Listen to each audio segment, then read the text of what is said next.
This is Justin Orenduff, and last week I just finished up a case study into the decline of starting pitchers. And what I did was I looked at the top 3 pitchers drafted and signed each year since 2013 by every MLB organization. And to be honest with you, the results are really sad, but they're real. And my goal here today is to speak directly to the pitchers and those supporting those pitchers along their journey. Because you need to know the information, and you can start to have an active mind and start to ask some real questions that can directly benefit your career long term. But do not be naive to think that this cannot happen to you. So my goal is, over the next couple weeks, I'll share a lot of information. But this video that I'm sharing today is just to provide scope on what I did. And I'm not some person that just did this as a pet project. I'm not some analyst just looking at some data. I have lived it. If I had to roll the case study back to 2004, I would have been a part of it. And this is exactly why I'm wearing this Dodgers shirt. Because in 2004, I was drafted 33rd overall by the Dodgers. And then 2 years later, after I got drafted, I found myself waking up on an operating table having lost 80% of my bicep tendon. And what the surgeon told me next forever changed my career. He said, I don't know if you got 6,606 innings left, but I do know the way that you threw the baseball led to this type of injury. So you can imagine what was starting to go through my head. And my career was never the same. I just wasn't the same pitcher. The function on my shoulder didn't do the same. I couldn't execute the same. Honestly, I just wasn't as good, and that's okay. But it took me 5 years after my career was over to finally make peace with it all.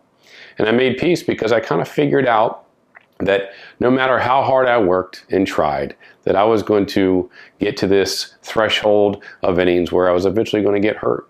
And I had a major arm injury. And now, in this case study, 38% of 1,100 pitchers in the case study have suffered an arm injury.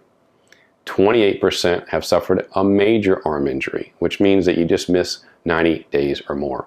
And if I'm being honest with you, we're all going to get hurt at some point. It just doesn't have to happen as fast as it's happening now. But here's the thing. A lot of what's happening over the last decade in the decline of starting pitches is by design, okay?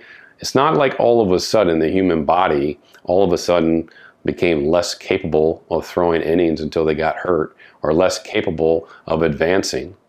The industry's changed, the priorities have changed, the leadership has changed, and the strategy has definitely changed. If I show this graph up of the decline of starting pitchers, look where we get to 2010, 2012, and look at that cliff. It's kind of amazing. Why is that? Well, there's a lot of reasons why. But at the end of the day, it's really, really simple. Velocity has only increased since 2000, and that's okay. It's part of an evolution of how we get bigger, faster, stronger. But if velocity increases, we increasingly need to understand how to sustain that velocity, how to be durable, how to stay durable. But as we've gotten into the last decade, durability, extending innings, getting the third time through the order, it's not a value anymore. But guess what? It needs to be, because this is the way as a pitcher you can create value for yourself long term. But the game's not putting it in place for you. So how can you do it? And this is where we start to get into the crux of the problem. Because if you're never allowed to extend your innings, or you're getting hurt before you had an opportunity, at some point you need to take action. Because it's going to happen. Here's a crazy stat. Of all the pitchers in the case study who had a major arm injury, the average time for a college pitcher is 307 innings. For a high school pitcher, it's just 160.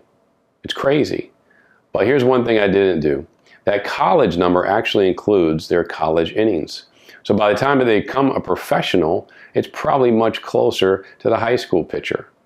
We know that 75% of all drafted players now come from college, 25% from high school. And we're also seeing more pitchers getting drafted with a major arm injury in college, probably because organizations think that they can sustain a 2, 3, 4-year window before the next injury will happen again. But here's what we're also learning. Of those players that had a major arm injury, a large percentage of those players never return to throw more than 75 innings before their time in the organization's done. So it's quick. The level of performance is not the same. So I'm saying all these things to say that when you get into the professional system, it's not designed to help you sustain length of innings. Hence why we aren't seeing the ability for the best arms out of the draft to be able to accumulate innings. Why is that?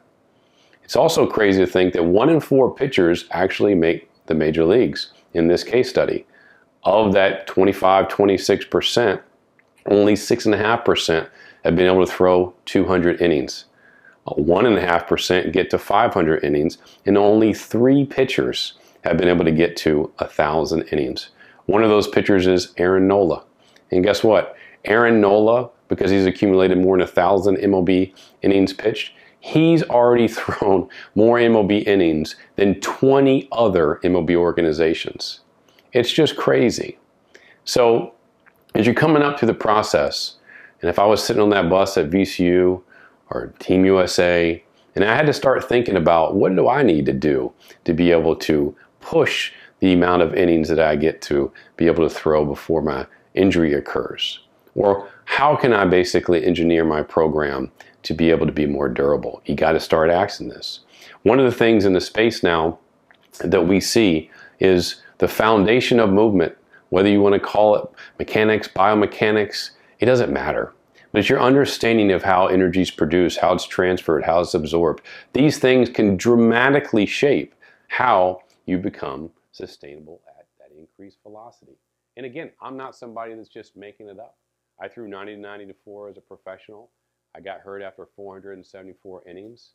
But at 35 years old, I was able to throw far with greater velocity than I could at 25 because I understood things differently. I understood, ask questions. That comes with experience. But at the end of the day, these are just conversations. We have to get back into teaching, into helping, because too many pitchers they don't have a talent issue. They have an ability to be able to sustain the ability to be available. And what does that come down to? Again, there's no blame here, but it's a real thing, and it's something that we can be proactive on. So my goal in this video is to just build awareness, to start having some conversations. If you find yourself recently drafted, or you're in college and you're labeled as a potential draft prospect, well, what can you do to be able to not be a statistic and be one of these valuable top prospects that can achieve higher levels of innings and maybe potentially change your financial security for the long haul? But don't be naive, again, to think that it can't happen to you. So for all those people out there supporting players, I'll start releasing information, and it's just an awareness builder. But I am here to tell you that it all can change. And just because you got injured a month ago, or maybe you had a major arm injury, doesn't mean it's going to happen to you again. You can improve it. But just don't keep doing the same things. But it can all be better. And it all starts with leadership and strategy and just getting back to be able to teach players the lessons that the game throughout history has taught us. There's plenty of pitchers that have come up through this game that have become durable. They threw hard. They would have great careers. And let's just have more of that. So at the end of the day, if you find this video helpful, just share it. We just need more pitchers to understand it. And if you want to follow me, on LinkedIn, over the next several weeks, I'll be releasing a lot of information. Just become illuminating. And we all can get better in this. Thank you.